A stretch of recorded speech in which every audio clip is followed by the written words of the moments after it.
the character of God, God as a person, God as a presence, is actually being deleted from our culture on purpose. And I'll tell you what I mean. You know, when you read Shakespeare, you watch a Shakespeare play, a lot of people will tell you that Shakespeare is a secular writer, and I disagree with that. I think that that Shakespeare is the most Christian writer because he sees every character in full, right? And he puts him in a moral context. Each character is in a moral web. So when you see Richard III, you see a guy who has determined to be a villain, and he kills his way to the throne.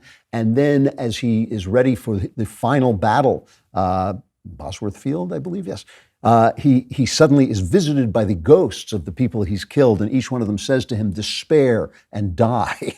And that's the counsel that his victims give him because he has, in violating the moral web, he has violated something within himself, something that is actually implanted in himself, like Raskolnikov in Crime and Punishment. And so we see that we're living in this moral world that is informed by Christianity, even if God isn't walking around and angels don't show up and there aren't miracles going on. But what's happening now is very different. And I will tell a story. I've told this story before, but it's a personal story, but it's worth telling again in this context, which is that in around 2009, 2008, I was contacted by Thomas Nelson, a Christian publisher, and they asked me if I would do some young adult adventure stories specifically geared to boys, because there aren't a lot of young adult stories for boys. They felt too many of them are just for girls, and they wanted me to do something for boys. And I said, sure, but I want you to know that they contacted me because they had read that I had become a Christian. And I said, I want you to know I'm not going to preach to people. I don't believe that makes good for good storytelling. I don't believe that it actually advances anything. All I will do is I will make my hero a Christian. That's the only thing I'm going to do. He's going to be a Christian. He's going to act like a Christian kid would act. And he's going to do the things a Christian kid would do in the midst of this dangerous situation that I'll put him in. And my character was named Charlie West, and the books were called The Homelanders. And The Homelanders were a very successful series. They did really well. And they're still selling. I'm still making royalties off them. And kids, and especially boys who don't read very much, love the Homelanders books, and they're really taken with them. So I sold them in several countries, and I got a very good deal for them in England. And one day I came home, and there was a package on my desk, and it was a manuscript from England that wanted me to edit it. Now, that doesn't usually happen. Usually England just takes the American edit and puts it into English. So they'll translate tire to Tyre, but other than that, they will leave it alone. And I said, well, why am I editing? Do I have to edit the English copy? And they said, well, they want you to take out references to God. And I said, what do you mean? And they said, well, they just want you to edit some stuff out. So I'm going to give you an example. Charlie West is on the run. The police think he's a murderer. The terrorists are trying to hunt him down. And in one of the books, he's in a bathroom and he's attacked by a killer. He's a karate guy. He knocks the killer out and he steals his wallet. And this is what he says. This is a quote from the book. He says, I searched his pockets. In his right front pocket, I found a silver money clip with about $200 in it. Yes, I know the 10 Commandments. And yes, I know you're not supposed to steal, but this didn't feel like stealing. The guy was a killer after all. He was my killer if he'd had his way. I figured he owed me at least this much. I stuffed the cash into my pocket. And the British editors wanted me to take out the reference to the 10 Commandments. They said, well, why can't he just know that he doesn't steal? And I said, because he's a Christian, these are his reference points. And I wouldn't do it. And they said, you have to do it, because if you don't do it, Waterstones, the largest bookseller in the country, will not order anywhere near as many books. They will order just a few books because they do not want this kind of content in their bookstores. And I said, if he were a Jew and they were asking me to take him out because they don't like Jews, or a Muslim and they were asking me to take out the Quran, you would understand why I can't do that. Both they and my agent came back to me 5 times saying, you have to do this. And I kept saying, I can't. It's wrong. It's actually wrong. You know, the other day my wife told me I was ornery. And I said, ornery me? And she said, anyone who knows you would say you're ornery. And I was thinking about the story and I thought, maybe I am ornery, but I cannot understand how anyone could do it. I wouldn't do it. And in fact, Waterstones cut the order of the books, and the books did not do well in England because they couldn't get in and sell them. My point is simply this.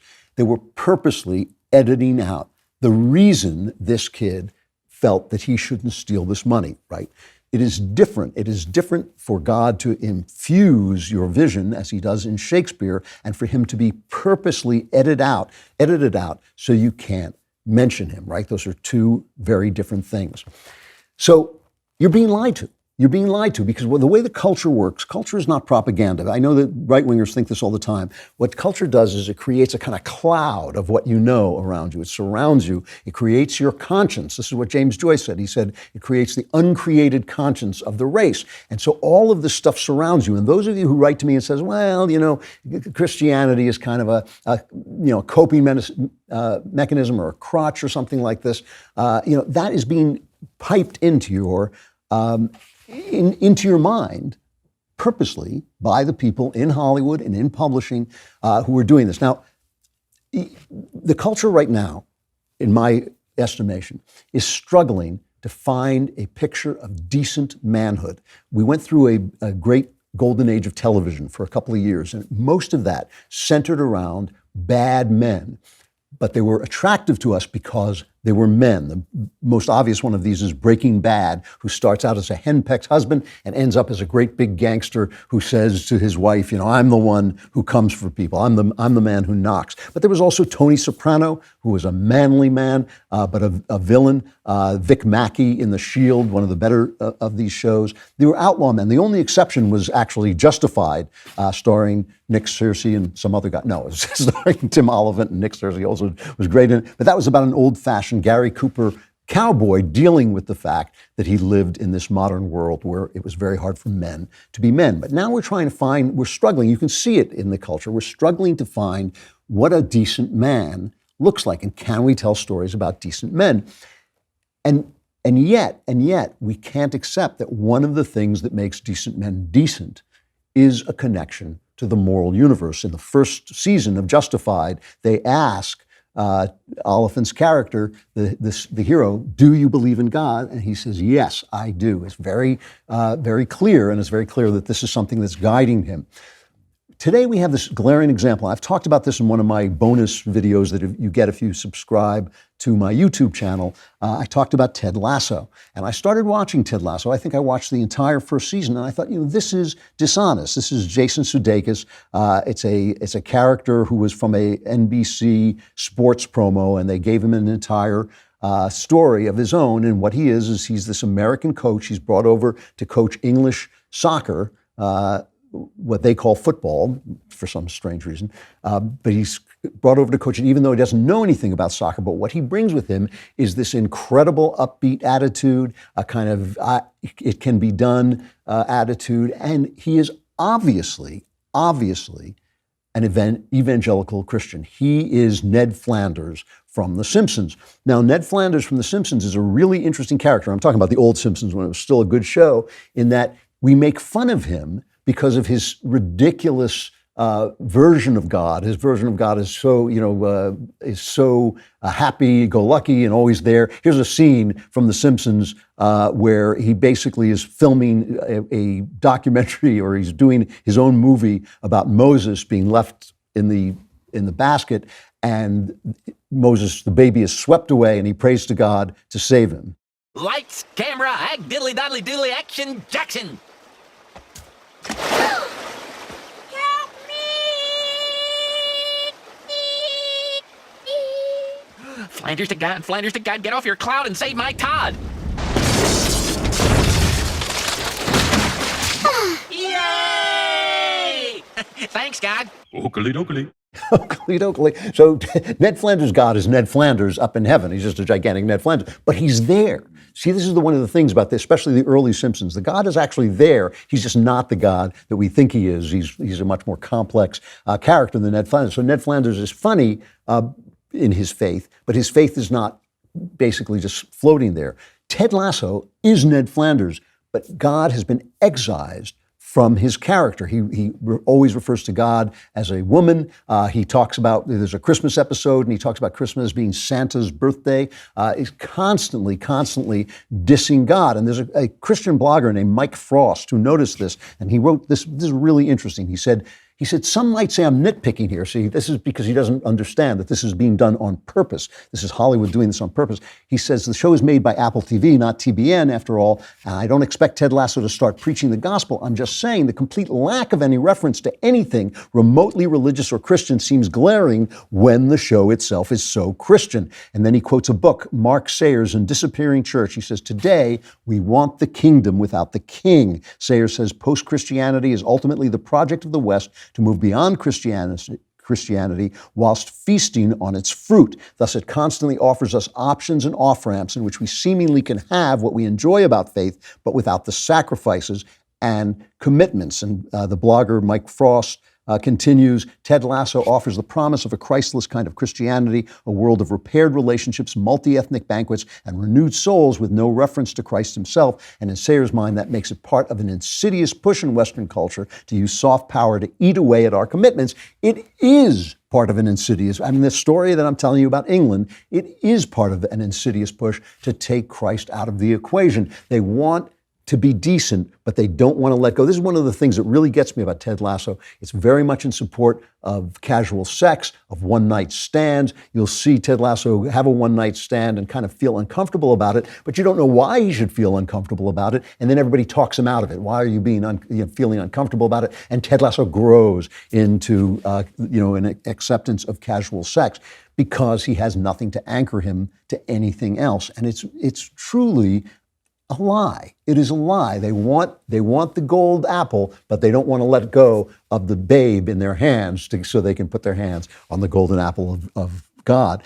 You know, there's another show, and I've also talked about this show on the exclusive YouTube content that I think is just great. It's called Line of Duty, and it's by a really talented writer named Jed Mercurio. Some of you may have seen The Bodyguard, which I didn't like as much as Line of Duty, but Jed Mercurio is a good crime writer. He really knows how to plot well, and he writes terrific characters, and I really like him. But there's a character on the show that I have loved from the beginning, and I'm only talking about the first 3 seasons of the show because I don't want to give too much away. There's a character named Ted Hastings who is played brilliantly by a Northern Irish writer-actor named Adrian Dunbar, and he is the guy who runs the anti-corruption unit in this police force.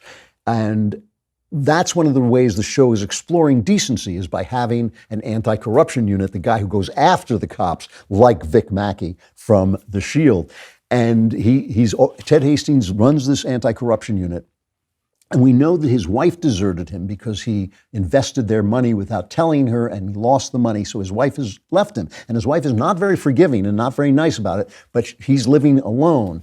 And yet, Ted Hastings won't cheat on her. He says that he was a virgin when he married. He waited until he was married. He's a little bit appalled by all the young men around him who are constantly sleeping around.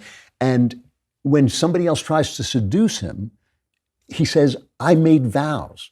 I can't get around that. I cannot get around the fact that I made vows. Later, the woman who tried to seduce him turns out to be at the heart of a massive, massive nationwide corruption that is about the abuse of young people for sex. And we know that this is basically pervasive in British society, according to this show. And the reason that Ted Hastings can stand up against this corruption is because he didn't sleep with her, because he kept his vows to his marriage, even though his wife has unfairly deserted him. And so here's the scene between Ted Hastings and this woman as she tries to get him to sign on to the corruption. Anti-corruption is a double-edged sword. We need to find just enough bent coppers to avoid accusations of a cover-up, but not so many that the public starts to wonder if the police can be trusted. So we let Patrick Fairbank just slip through the net because of all the peers and the politicians and the police officers he might implicate. Meanwhile, we go back to chasing disc jockeys and game show hosts. I'm just doing my job. And I'm doing mine. And it's called Nick and Bent Coppers. And I don't care whether it's one rotten apple or the whole bloody barrel. There's a line, it's called right and wrong. And I know which side my duty lies. So why don't you write a nice letter of resignation to the PCC, or I swear to God, I will drag you down with the rest of them. So one man standing against an entire corrupt society because he's able to do this because he did not sleep with this woman, because he made vows to a woman who has walked out on him. And Ted Hastings has become a big deal in England. They love him, and they especially love his Tedisms, which are these little sayings that he always has. Among them are these. Mother of God. Mother of God. Mother of God. Mother of God. Mother of God. Mother of God. Mother of God. Mother of God. Mother of God. Mother of God. Mother of God. Mother of God. Mother of God. Mother of God. Jesus, Mary, and Joseph. He obviously comes from a Catholic background. We never see him in church. We never see him pray. We never see any of this. But we know that this guy is informed by Christianity, and that's why he is who he is, right? And that's honest writing, because that is who he would be. All I'm just saying, if you want to argue you can be a good person and still sleep around or live without faith, you can go ahead and make that argument, but make it honestly. Come on out and say that this is what you're saying. What I'm saying to you is the culture is lying to you. In the same way that when politicians and the press lie, we should question everything they say. When the culture lies, when Hollywood lies, we should question the assumptions that they are trying to create in our minds. If you enjoyed this content, and how could you not, like and subscribe. And if you want more Klavan-y goodness, subscribe to The Andrew Klavan Show wherever you get your podcasts.